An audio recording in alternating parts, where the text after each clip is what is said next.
it was the context that made a particular risk material and therefore worth managing on the part of an investor or management itself. I was part of the response. Small groups, ad hoc at first in large financial institutions whose job it was to identify risks, find the transactions, talk to the outside world, and create processes for the risks to be managed or at least considered. It was in this period, more than 20 years ago, that the enlightened self-interest of environmental and climate investors began to have real effect.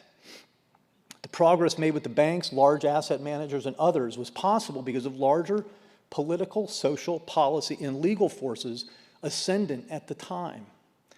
In an environment where a company's externalities had commercial, even material impact, investors and others could rightly and effectively focus on issues or risks that implicated long-term value creation, presented unappreciated, or more likely embarrassing short-term financial or reputational risk, or urge action on a risk to which the investor themselves was exposed. This was really an important thing that we realized, such as climate finance or human rights.